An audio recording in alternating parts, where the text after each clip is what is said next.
"Well, Carly O'Nell, accept the keys to your new life," said Mrs. Pollock, placing a lightweight set of 3 keys on a metal ring into her narrow palm. The girl hesitated in front of the apartment door, prompting Mrs. Pollock to laugh and unlock the door herself. "Oh, Carly, you're like a newcomer. This is your new apartment. Live, be happy, start a new life. Don't be so timid. Come in." The woman opened the door, nudged Carly into the room, and then closed the door behind them. "I can't believe it, Mrs. Pollock," Carly responded shyly, following the woman down the corridor. "I guess I'm an adult now. I can live as I want and do what I want," the girl said, beginning to grasp what adulthood felt like. "Exactly, Mrs. Pollock said cheerfully, draping an arm around Carly's shoulders. "You're a grown-up now, so you can become independent, but Mrs.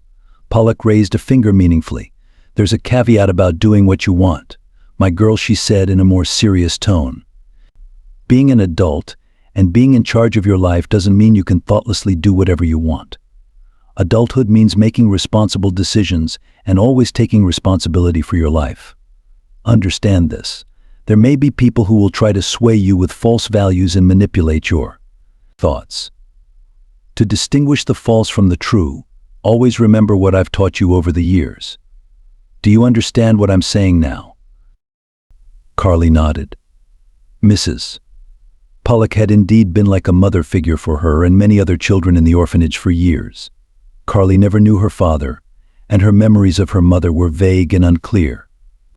After so many years, her mother Lily was deprived of her parental rights when Carly was just 5 years old. The woman used to disappear for days, leaving young Carly alone without food. If the girl was lucky, she arranged for Mrs. Ross, the neighbor, to look after little Carly during her absences. Attempts to persuade or scold Lily were futile. Hearing her addressed reproaches, the woman always became furious and began to lash out with profanity at Mrs. Ross, Carly, and the world that tried to force her to deny her desires, and her winning argument, which always worked, was to relentlessly berate her daughter and wish for her to cease being a hindrance to her endless fun. "Curse me for giving birth to this wretched thing," she used to shriek. "I wish she would disappear. Who needs her? She's nothing but a burden, ruining my life." "What are you saying, you wicked woman?" the neighbor would cry out in horror. "To wish death upon an innocent soul. Come to your senses." At this point, Carly's mother would always calm down, realizing her manipulation had succeeded and that she could now freely go on another spree. "What are you, Mrs. Ross? I'm just joking. I mean it metaphorically. You're so kind and helpful, you're always there to assist. I'm not going far, just out for a walk. Sometimes a woman needs a change of scene. It's not always about homework and worries." The cunning woman knew exactly what she was doing. A kind neighbor wouldn't abandon a little girl, so there was no rush to return home. They would manage without her. "I am kind. That's certain," Mrs. Ross responded. "But as for you, Lily, all you seem to do is seek a change of scenery. Your daughter is constantly alone. There's no food in the house. The refrigerator is off. The only food available is some dried-up Snickers bars, which are brought by your drinking buddies on your binge, in exchange for your attention." But the mother was unstoppable, hastily touching up her lips in front of a dull old mirror in the hallway. She used to throw back to the neighbor something like, "Stay out of my private life," and then disappeared in a direction she only knew, not even pausing to look at her daughter. Lily would usually show up on her doorstep a week or two later, staggering with the consequences of her reckless lifestyle, and collapse on the old couch, falling into a deep sleep. One day, Carly's mother was gone for a month. A concerned neighbor, fearing that she had died, took little Carly by the hand and reported the disappearance to the police. They found the mother shortly after. Somehow, she ended up in a hospital 500 kilometers away from her hometown, suffering from severe booze poisoning. The police, having uncovered the den, found Lily unconscious in the midst of a crowd of similar individuals. Not one of them had noticed her condition. Had a few more days passed, her bender could have resulted in unnoticed death. The guardianship authorities have initiated the process of terminating Carly's mother's parental rights. Upon regaining consciousness in her hospital bed, she appeared relieved at the news and eagerly signed all necessary papers, looking forward to a free, unrestricted life beyond the hospital. Kari was relocated to an orphanage.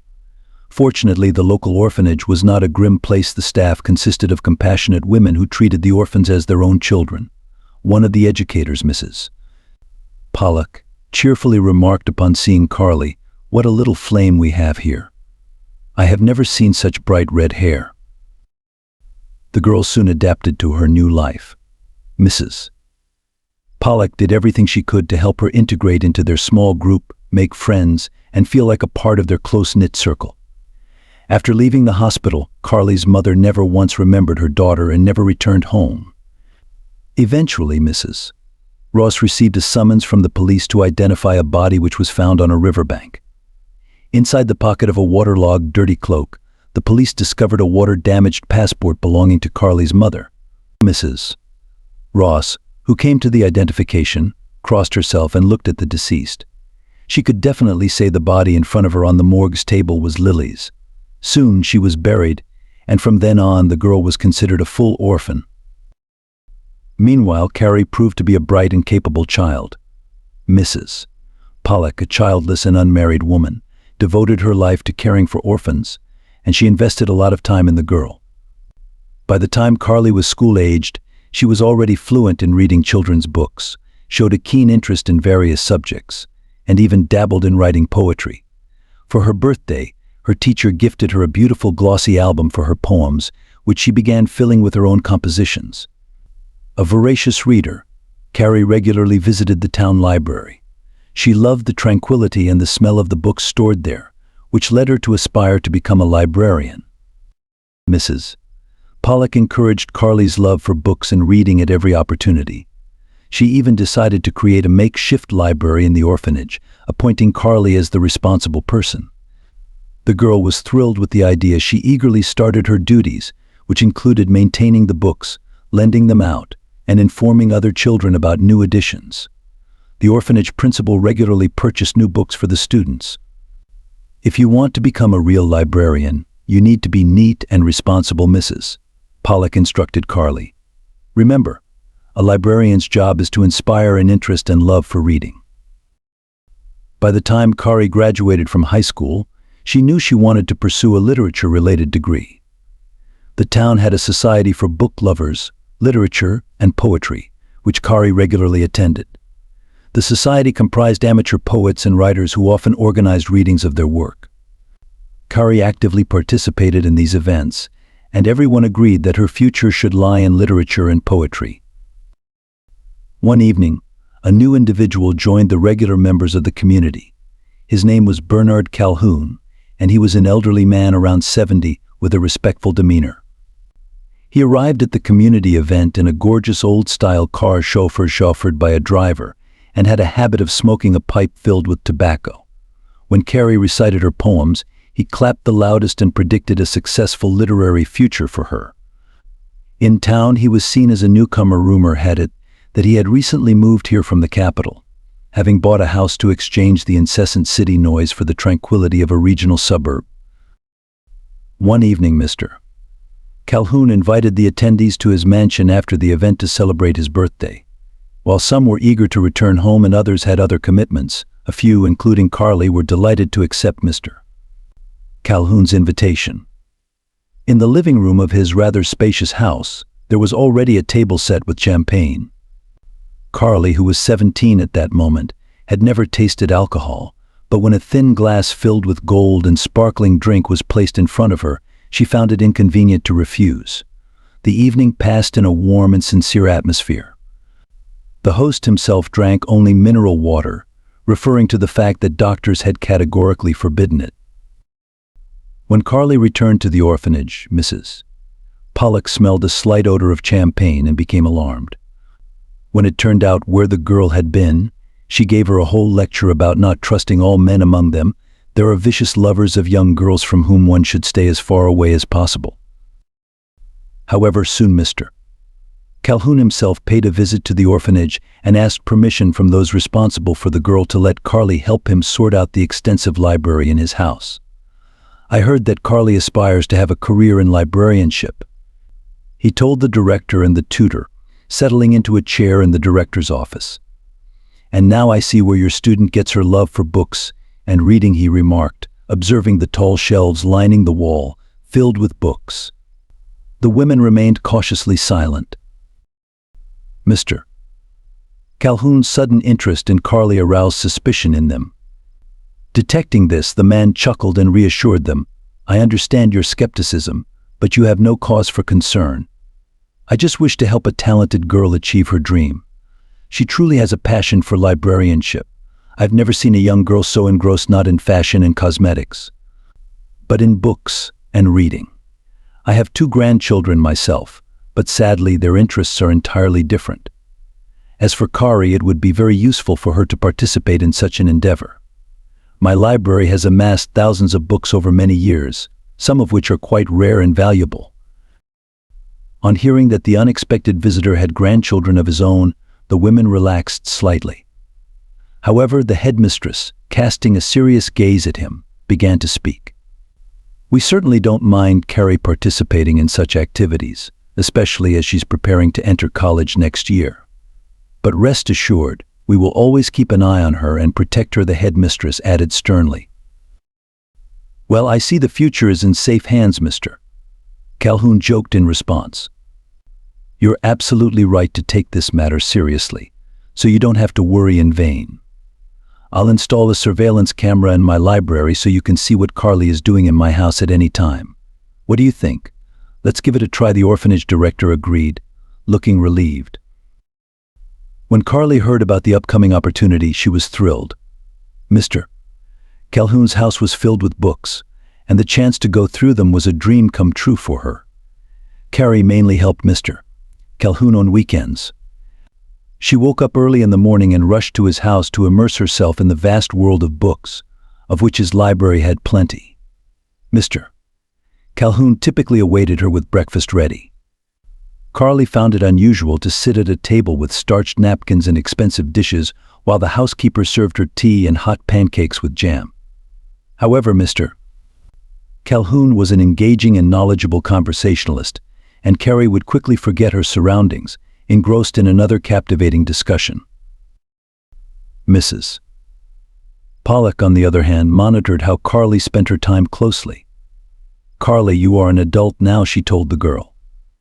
"Soon you will start living independently. Of course, you can always rely on me, but decisions about your relationships, especially with men, will be yours alone to make. Always prioritize your own desires and interests. Never give in to pressure. Especially when you're being forced to do something you don't want. Don't agree to such things, even if you're offered money for it. If you encounter such people, run away." Carrie understood who Mrs. Pollock was warning her about, but Mr. Calhoun had never behaved in such a manner. On the contrary, he acted like a genuinely caring grandfather, as if he were Carly's own kin. The girl, who had never had a grandfather or even a father, appreciated this approach. Mr. Calhoun liked to ask her opinion on various life situations. They even occasionally disagreed and argued over differing viewpoints. Mrs. Pollock was perplexed by the friendship between Carly and Mr. Calhoun, suspecting ulterior motives in their interactions. However, no matter how closely she observed, she found nothing suspicious. The day arrived when Carly, her longtime student with bright red curls, was to become completely independent of those who genuinely cared for her. As Mrs. Pollock stood in Carly's apartment, she realized that her pupil was not entirely ready for adult life. But what could she do? Carly couldn't stay in the orphanage, and it was time for her to mature. "Well, Carly, are you ready to run the household?" Mrs. Pollock asked cheerfully, surveying the apartment. "I've arranged for you a place as a saleswoman while you're preparing for college." Picking up a large zippered bag from the floor, she placed it on a stool and opened it. "We collected some dishes and bedding for you. Use them and then buy whatever else you need." Mrs. Pollock chatted, her tone deliberately upbeat, but Carrie could tell the woman was hiding her worry behind the chatter. "Mrs. Pollock, don't worry, I'm not going anywhere. We'll see each other every day, just like before," the girl reassured her. "How can I not worry? For so many years we were so close, and now, how will it all work out?" Mrs. Pollock mourned. Well, you're right. There's nothing to worry about. I have to go, Carly. I have a lot to do today. The women hugged each other, then Carly shut the door behind Mrs.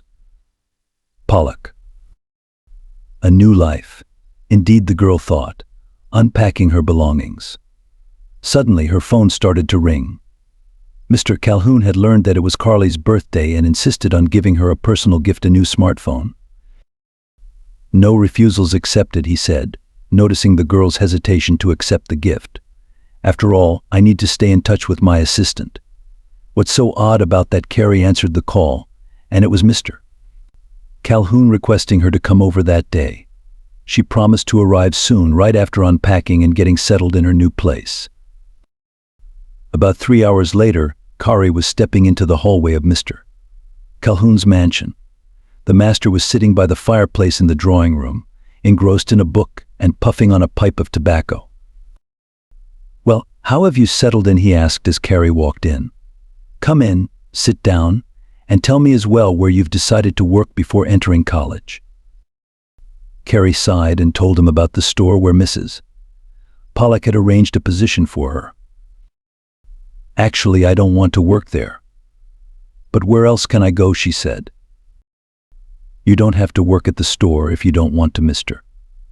Calhoun replied. "In fact, I have something to offer you.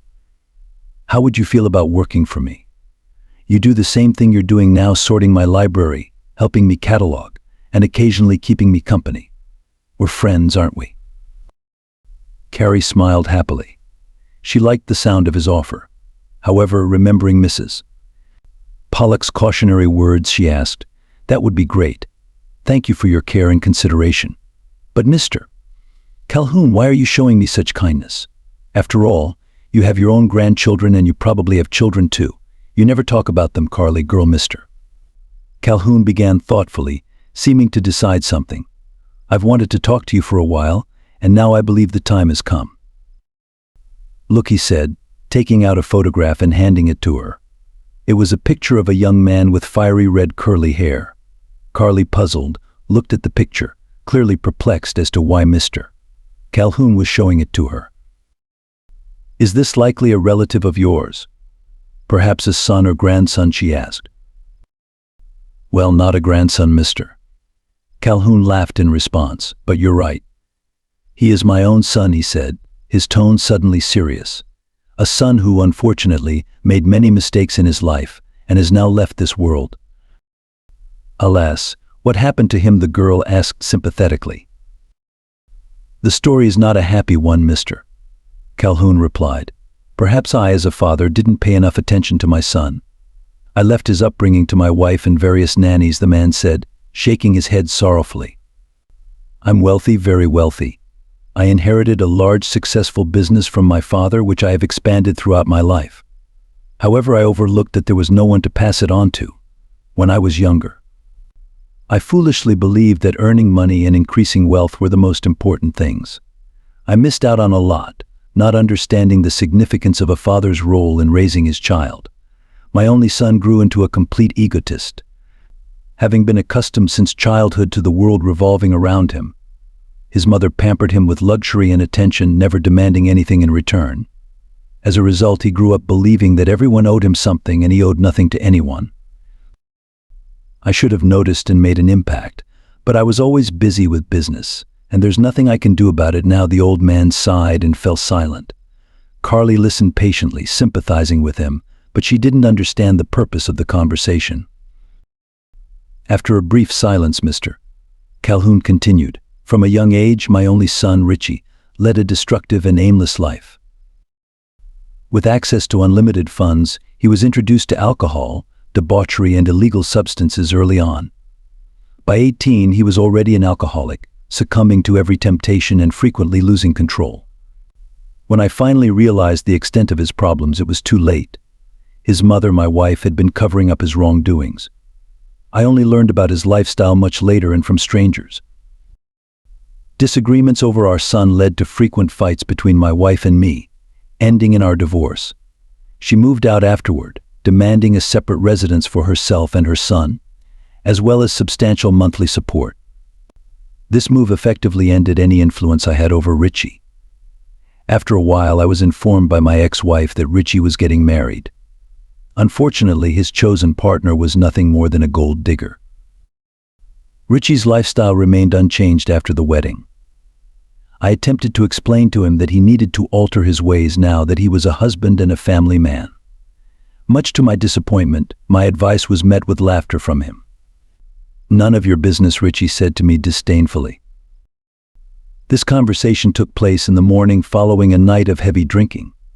Just a few hours earlier, my son had been barely able to stand, his breath reeking of alcohol. Getting married wasn't my idea, it was Megan's. She wanted to get married and I agreed, just for kicks.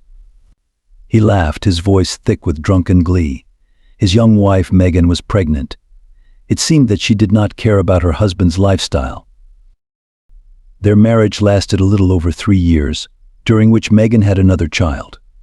She decided that now she was quite well providing for herself, at the expense of future alimony for 2 children.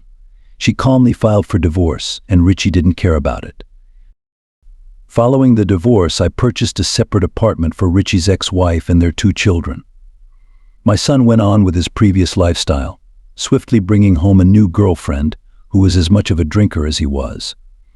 His apartment had turned into a haven for debauchery. I was constantly receiving complaints from neighbors and made numerous attempts to appeal to my son's conscience. Once I was solemnly informed that Richie's new girlfriend was pregnant. Despite her condition, she sat next to him, smoking a cigarette, laughing drunkenly, and sipping potent alcohol. "Dad, you must join us in a toast to celebrate your soon-to-be grandson," insisted Richie, pouring a generous measure of brandy for me. But I realized one thing: if my son's girlfriend was really pregnant, then I had to save my future grandson. Under the pretext of getting acquainted with the future mother, I took her out into the corridor and drove her straight to the hospital. She snored in the back seat throughout the journey, seemingly unconcerned about her destination. Upon arrival at the hospital, she was brought to her senses and put to sleep. I spoke with the doctor beforehand and learned that she was really pregnant. The next day, I picked up the young woman from the hospital and brought her to my home, where she would be cared for by 2 nurses and a housekeeper. By the way, her name was Lily. When Lily realized her wild days were over, she made a fuss, refusing to live under supervision and demanding to be released immediately. However, I remained resolute. "Listen, Lily," I addressed her. "Here's the plan. You will stay with me for a few months. Everything provided. No alcohol or tobacco. If you behave, you'll live like royalty. After you give birth, you're free to leave, but the baby stays here. In exchange, I'll pay you a generous sum. And hopefully that will be the end of our dealings." The amount of money she would receive clearly captured her imagination. It seemed that she was mentally calculating how many bottles could be bought with this money. So she stayed in my house. Of course, I accepted the fact that she might not have been pregnant with my son given her lifestyle. She might not remember all her partners. Regardless, I resolved to protect this child, no matter who the father was. "So this girl has given you another grandchild?" Carrie asked. "No, unfortunately," replied the old man. Lily managed to escape from my house shortly before her due date. She had tried repeatedly to persuade the staff to set her free, but to no avail. Then tragedy struck. My son was poisoned and died in the hospital. His ex-wife learned at his funeral that Lily had been living in my house and was soon to give birth to my grandchild. She realized this child would be the 3rd heir to my wealth, and she decided to eliminate the competition. I couldn't figure out why Megan suddenly started visiting my house under various pretenses and regularly brought over my grandchildren who hadn't remembered me for months. I don't know how she did it, but one morning Lily's room was empty. Both nurses were asleep beside her. The housekeeper and I couldn't wake them. They were clearly drugged. "Did you find Lily afterwards?" Carly asked hopefully.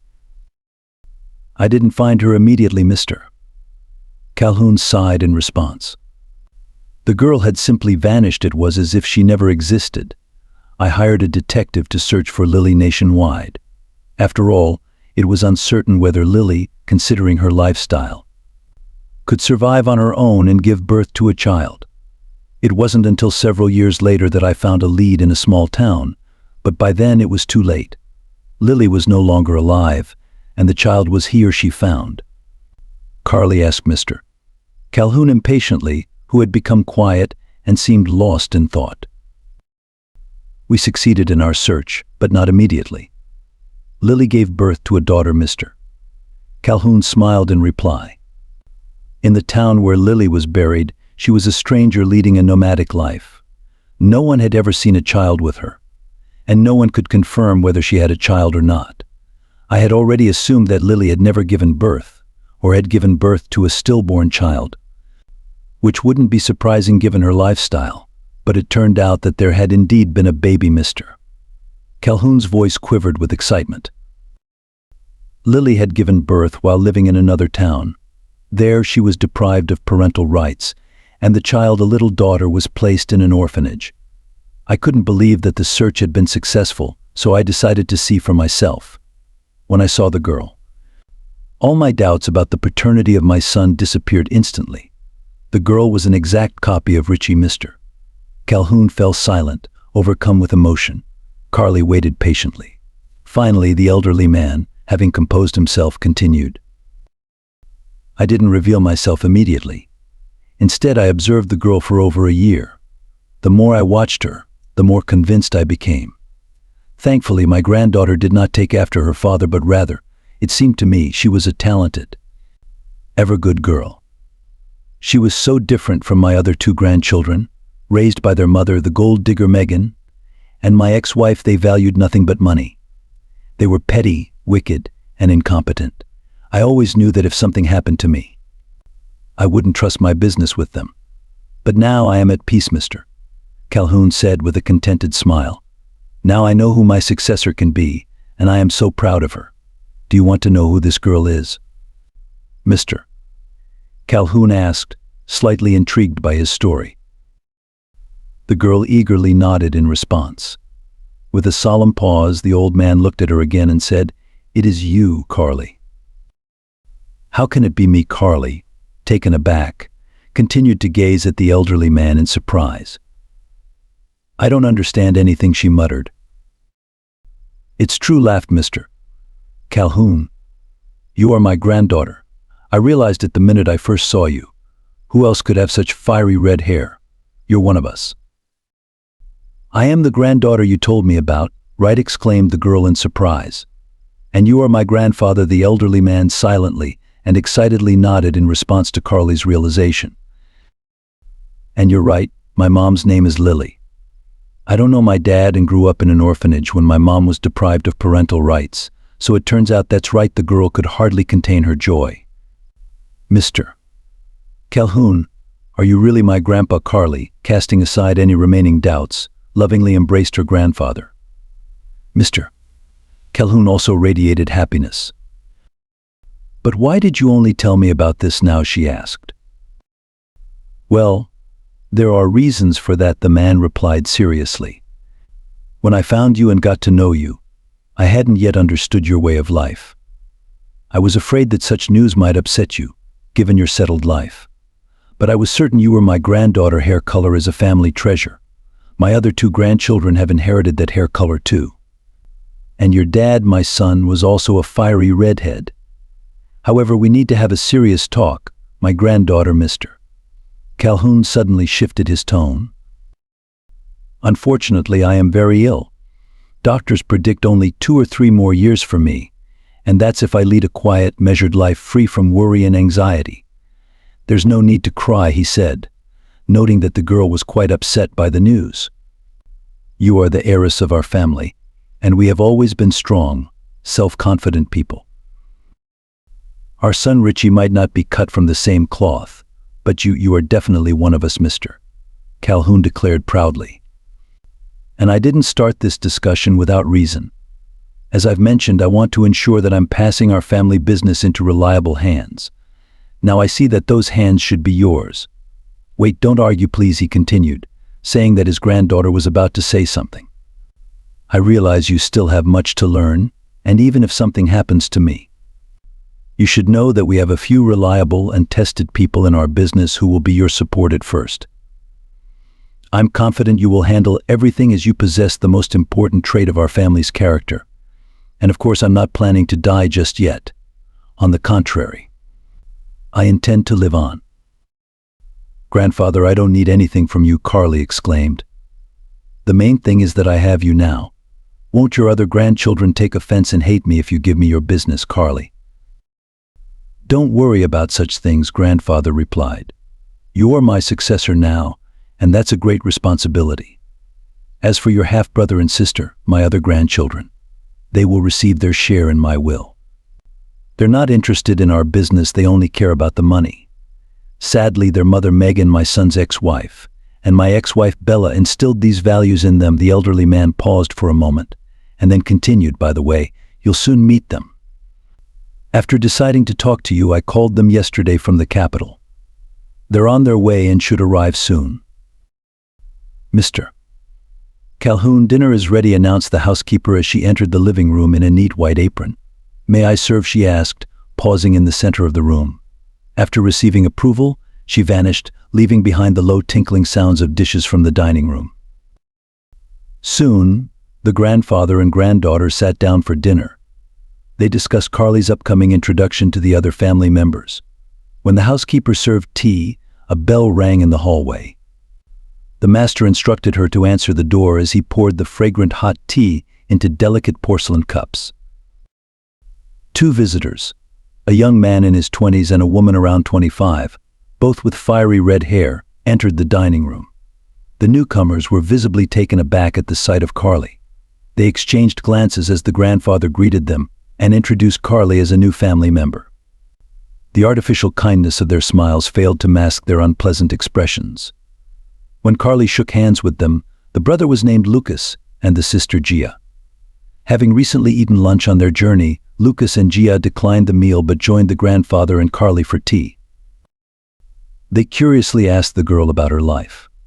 Upon discovering her talent for literature and poetry, they requested to hear her poems. Mr. Calhoun watched his grandchildren with a contented smile, not hiding his pleasure. As evening fell and Carly prepared to leave for her apartment, Mr. Calhoun regretfully bid his granddaughter goodbye, securing a promise that she would return the next day. After Mr. Calhoun retired to his study to read and smoke a pipe before bed, the brother and sister sat on the couch by the fireplace and conversed in hushed tones. Lucas, do you understand what's happening? Gia whispered. Remember, Mom told us about our father's girlfriend. So she did give birth to her child, Gia stated with disgust. Have you noticed how excited Granddad is around her? He never acts like this with us. We might have to share our inheritance with her. I bet she'll try to take some of our money, she continued spitefully. Upon hearing the word money, Lucas jumped up. Do you think he'll give everything to her? He asked Gia doubtfully. Who knows, Gia replied. But one thing is clear, we need to get rid of this orphan, no matter what it takes. The next day, everyone gathered once more in Mr. Calhoun's living room after dinner. The grandfather thanked the housekeeper, who had started to clear the table. Turning to his three grandchildren, he said, Good, you've all met. I'm delighted. From now on, Carly is as much a part of our family as you, Gia and Lucas. To better acquaint yourselves, you should spend more time together. Go out, have fun. And Carly, I'll expect you tomorrow. We still need to sort out the library, said Mr. Calhoun, wrapping an arm around his granddaughter's shoulders. Go enjoy yourselves. I have some business to attend to, he added before heading to his office. When he left, Gia turned to Kari, her tone deliberately cheerful. So any ideas? You know your town better than we do. Where should we go first? Carly pondered for a moment before suggesting, how about the local history museum? Though she suggested it hesitantly, she was certain her brother and sister would hardly find a museum visit interesting. Lucas and Gia exchanged meaningful glances. The sister then discreetly nudged her brother and nodded towards Carly, saying, What a wonderful idea, don't you think, Lucas? I find museums so fascinating. Yes, it's a great idea, Lucas replied, feigning excitement. We should definitely visit the local history museum. By the way, why don't you invite us to your home? Our grandfather encouraged us to get to know each other better, so we're interested in your life, he added. And we'd like to visit you right away. Could you serve us tea like a proper hostess?" Of course, Carly replied, beginning to think that her new relatives might not be as self-serving and petty as her grandfather had suggested. They all got into Lucas's car and headed to Carly's place. Along the way, Carly, realizing she had nothing to offer them at her home, suggested they stop at a store. The siblings agreed enthusiastically. When Gia and Lucas loaded the food into the cart and approached the cash register, Carrie expressed concern that she might not have enough money to cover the cost. Most of all, she was troubled by the expensive bottle of whiskey that Lucas had chosen, explaining that they needed to celebrate their reunion. "Relax, Carly," he assured her. "We'll cover the cost. Your role is to keep us company and set the table like a true hostess." Soon, the siblings were at Carly's apartment, and Gia looked around with barely concealed contempt. "Very nice and cozy, really, Lucas," she said, casting a glance at Carly, who was busy setting out the snacks they had bought at the store. Once everything was prepared, Lucas opened the bottle of whiskey. "We should toast to our reunion," he said, pouring the drinks. "I don't drink," Carrie protested, watching as Lucas poured a generous amount of alcohol into her glass. "I've only tried champagne once in my life, and I didn't like it," she added doubtfully. "Carly, are you kidding? You don't drink at all," Never, Lucas said with conviction. "Well, that's right, of course. But you have us now, your family, and such behavior is disrespectful, especially since we're your guests." Lucas made a hurt face.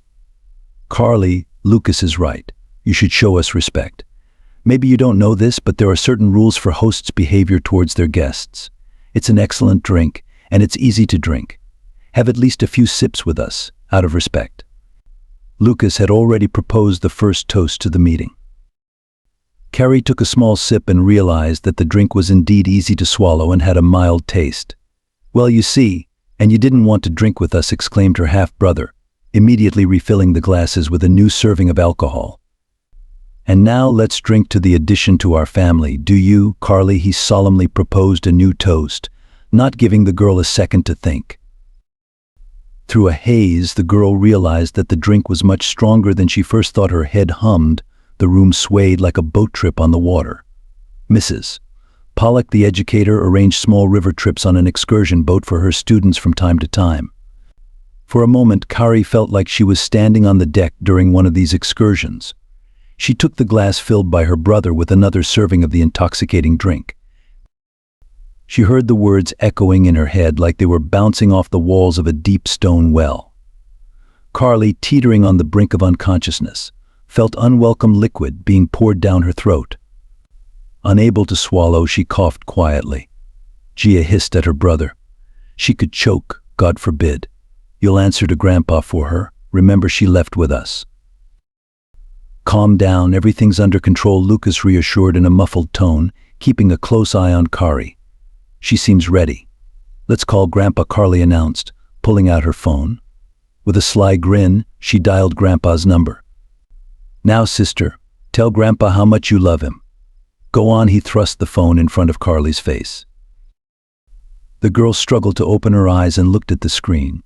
Upon seeing her grandfather, she giggled and managed to slur, "Grandpa, hi, it's me, Goy. What's wrong? Are you sick?" Her grandfather's voice filled with alarm. "No, I'm very well. We've just had a bit to drink." Carly slurred, swayed, and collapsed on the floor, falling asleep instantly. "Mr. Calhoun," ended the call. The brother and sister looked at each other, laughed, and high-fived.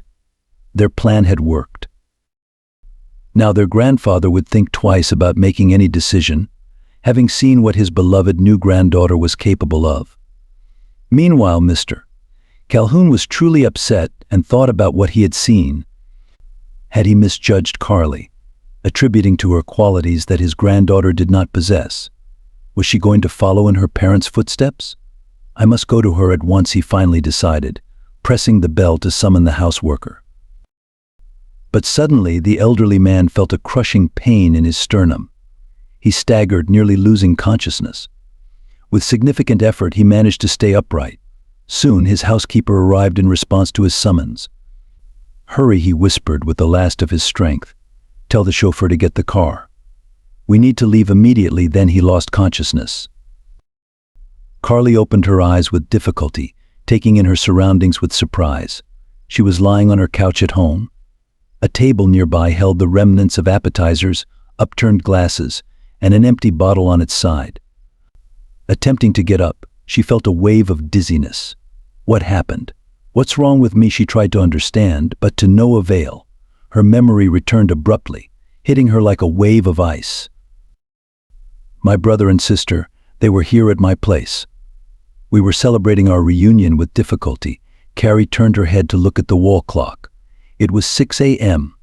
How long did I sleep? The girl wondered, realizing the feast must have lingered into the evening. She couldn't recall what had happened. A strange, unpleasant taste lingered in her mouth. Did I drink alcohol? She pondered, remembering her siblings had brought alcohol the previous day. Feeling unwell, Carrie forced herself to get up, went to the kitchen, and put the kettle on. The sight of the previous day's appetizers left on the plates induced waves of nausea. She had no appetite. After drinking tea, Carrie cleared the table, set the alarm clock for 9 a.m., and went back to sleep on the sofa. Upon waking, she took a shower but had no desire for breakfast. She began preparing for her visit to her grandfather's house. Usually she would arrive there by 10 a.m., they would have breakfast, drink coffee, and then Carrie would sort out her grandfather's library. Today she knew she would arrive later than usual. Dialing his number, she planned to inform him that she would be late. However, there was no answer on her grandfather's phone. An hour later, she found the house empty too. "Where's grandfather?" Carly asked the housekeeper, puzzled. "Don't you know?" the woman replied, surprised as she cleaned the book racks. "Mr. Calhoun is in the hospital, in serious condition. He's in intensive care. Miss Calhoun and her brother are with him at the hospital." Upon hearing this, Carly felt a chill. That's why her grandfather hadn't answered her call. She rushed to the hospital immediately. However, due to his serious condition, she was not allowed to visit him. Not knowing what else to do, she sat on a couch in the hallway. "There she is. Have you come to see the result of your inappropriate behavior?" Suddenly, Carrie heard someone's voice beside her.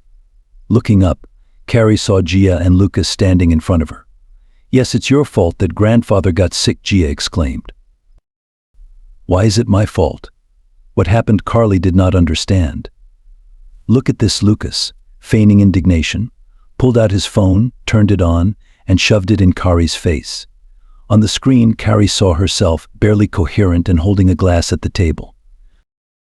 "Do you like what you see?" Lucas asked mockingly. "There's more where that came from, if you're not too ashamed to watch." He continued scrolling through his phone. "Has Grandpa seen all this?" Carly was horrified. "Why did you show him all this? He shouldn't be worried at all," she said, shocked. "And now she blames us." Gia responded indignantly. "You were the one who video called him yesterday. He got sick when he saw the state you were in." "You're just like your mother, an alcoholic and a total loser. Leave before we throw you out. We don't want to see you here again," Gia said angrily to Carrie. "Yes," her brother said snidely. "It may happen to everyone, but if I were you, I wouldn't show my face here again. If you have even a shred of conscience left, you'd better leave nicely and forget you're our sister." Stunned by the news, Carly silently left the hospital lobby. She couldn't comprehend how she could have done such a thing. Maybe they are deceiving me, Carrie thought. But how can I find out now? Even if they were lying about the video call, they have proof that I had been drinking alcohol that night. This means my granddad will see it anyway, and in his situation, it's unacceptable to worry. Now the thought of never seeing her grandfather again filled Carly with dread. Uncertain of what to do next, she headed to the orphanage. Whenever she was in trouble or didn't understand a situation, she knew exactly whom to seek help from. The girl headed to Mrs. Pollock, but suddenly realized that she hadn't informed her teacher about her newfound relatives yet. Events had unfolded so quickly that Carly hadn't had the chance to share this news with the woman who had become like family to her. Meanwhile, while the teacher was, as always, at her workspace, she was delighted to see Carly but quickly realized that the visit was not for casual conversation. Carrie recounted the events of the past few days, leaving Mrs. Pollock surprised. Life is as unpredictable as any movie. No one saw this coming. I don't know what to do, Mrs. Pollock, Carly admitted after finishing her story. I'm afraid my grandfather will think poorly of me. As for this inheritance, I said at once that I didn't need anything. But my grandfather thinks that I am the right person to succeed him in the family business. My half-brother and sister don't seem thrilled about me being viewed as the heir to their grandfather's fortune. I suspect they may have set up the drinking incident to embarrass me in front of him. Carly, talk to them about it, Mrs. Pollock said heatedly. Promise them you'll renounce everything when it comes to the inheritance, and perhaps they'll leave you alone. However, I think if they are such petty people, it's better to have no relatives at all. I will try to talk to them. Carly replied doubtfully, but I'm not sure if they'll believe me. When grandfather spoke of them, he didn't have flattering things to say. He claimed they only cared about money and they judge others by their own standards, so most likely, they would want to get complete assurance that I won't claim anything. Then you should try explaining everything to your grandfather, Mrs. Pollock suggested. After all, he's still in charge, she added confidently. Carly nodded, and after saying goodbye, left Mrs. Pollock. She decided to speak to her relatives again and headed back to the hospital. Unfortunately, she was still not allowed to see her grandfather, and Gia and Lucas were nowhere to be found. She learned from the nurse at the reception that they had recently gone home. Determined to confront them, Carrie set off for her grandfather's house. Gia and Lucas were having lunch in their grandfather's dining room. After the housekeeper cleared the soup dishes and brought out the main course, they began to eat and discuss the current situation. So what now? Lucas asked, biting into a roasted turkey leg. So, our plan to neutralize her was successful, and we can ease up. I doubt that, Gia replied, dabbing her lips with a starched napkin. We can't predict what grandfather will do when he recovers. Remember, as soon as he came to, he called for the notary at the hospital. She shook her head meaningfully. What that means, we still don't know. Perhaps he decided to change something in our favor, Lucas suggested. Why are we already considered the main heirs? Gia objected. The most important thing is that our grandfather keeps seeing her as the irresponsible daughter of his alcoholic mother. She succumbed to the allure of alcohol, just like her mother. How can he trust her with the family business? But we weren't going to be trusted with the family business either, said the brother Lucas. Why do we even need it? Said his sister in response. We just want the inheritance. Then we can sell the business, split the money, and that's it. Their discussion was interrupted by an unexpected ring at the door. The housekeeper went to answer it, and Carrie walked into the dining room a minute later. Here she is, our cheerful sister, Lucas exclaimed upon seeing her. I must speak to you, said Carly firmly. Hear me out. Go ahead, talk, said Gia as the eldest, not even considering inviting her sister to sit. Carrie stood before her relatives as if she were a guilty schoolgirl. Grandfather was right about them, she thought, and spoke up. I want you to hear me now. I don't want your fortune. Understand? You probably arranged this drinking affair deliberately to present me negatively in front of our grandfather. Remember this, I never drank. I don't drink, and I will not start drinking. No matter who my mother is, so I don't want Grandpa to think poorly of me, and I'm going to explain the situation to him. You just stay out of my way. Well, look at her, Gia responded in feigned surprise. She's showing character, acting like she's a worthy descendant of our family. Remember this, you're nobody, Gia said harshly. You will not talk to my grandfather, understand? What's the guarantee you won't harm him and take his entire fortune? We don't want to be left with nothing. He was right about you, Carrie answered confidently. You only value money in life. What if I give you my word that I'll renounce everything? The brother and sister glanced at each other and burst into laughter. Either you're mentally ill or too cunning, Gia scoffed.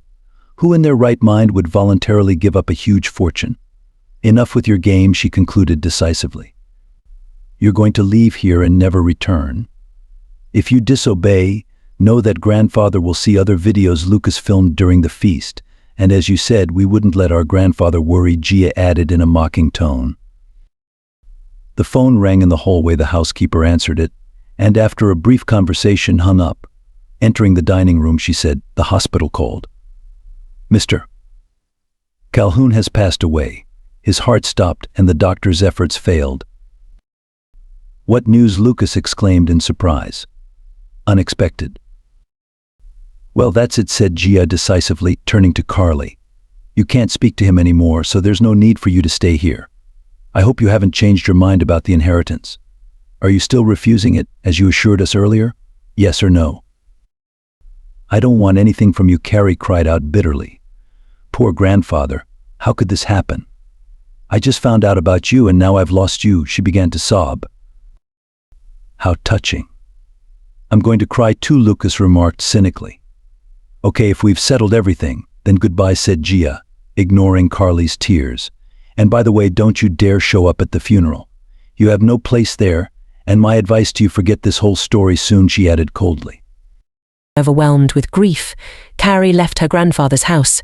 She didn't know how to continue living, blaming herself for her grandfather's death. Her half-brother and sister's actions were cruel, and she was lost, unable to cope with the grief herself. She called Mrs. Pollock and, sobbing, managed to tell her what had happened. Oh, my poor girl, how many troubles have you had in such a short life? I'm very sorry to hear of your grandfather's death. Accept my condolences. But you know, if I were you, I would still go to the funeral, Mrs. Pollock advised confidently. You're as much a grandchild as your brother and sister. Even if you decided to renounce your inheritance, you have the right to say goodbye to your grandfather. At the hospital, you were kept away from him by your half-siblings' wishes. However, I still don't understand why you chose not to accept the inheritance. It was wrong of you to go along with their demands, the educator added. Carly didn't answer. She just thanked her teacher for her advice and support and hung up the phone. When she got to her apartment, she immediately went to bed and fell into a deep sleep. Carly's grandfather's funeral was in 3 days. After some consideration, Carly agreed with Mrs. Pollock's point of view. No one had the authority to prevent her from bidding farewell to her grandfather. She called her grandfather's residence and asked the housekeeper to share the time and location of the funeral. Despite the young owners having forbidden the staff from allowing Carly into the house or even communicating with her, the housekeeper secretly informed Carly about the funeral arrangements. The woman was not fond of the young masters. They had started behaving disrespectfully and rudely towards her even before they had fully assumed their roles as heirs. Neither Mr. Calhoun nor Carly had ever allowed themselves such behavior. Sincerely thanking the housekeeper, the girl resolved to attend the funeral. At the designated time, she arrived at the funeral home, striving to attract minimal attention and to avoid being seen by Gia and Lucas. The ceremony was already in progress. During the service, Carly stood at the back, attempting to glimpse her grandfather in the coffin over the heads of the mourners. She spotted Gia and Lucas immediately in the front row. The room was filled with other people, relatives, friends, and associates of Mr. Calhoun, who periodically turned around to whisper with 2 women shrouded in black. Those must be her mother and grandmother, grandfather's ex-wife, Carly thought. Finally, the ceremony concluded, and it was time for the farewell. Gia and Lucas, showing profound grief, were the first to approach the coffin, followed by the other attendees. After the siblings left the room, Carrie looked around, then cautiously approached the coffin. As she looked at her grandfather, she couldn't hold back her tears. Suddenly, Carly noticed a suspicious stare directed at her. An elderly lady in a mourning hat with a veil, who had been standing next to Gia and Lucas during the ceremony, was eyeing her wearily. Eventually, the woman approached Carly and said angrily, "Aren't you the alleged granddaughter of my ex-husband who has just appeared from nowhere? Do you think being a redhead makes you the heir? Perhaps you've dyed your hair," she shouted angrily. "What's the matter?" Grandma Gia and Lucas appeared nearby.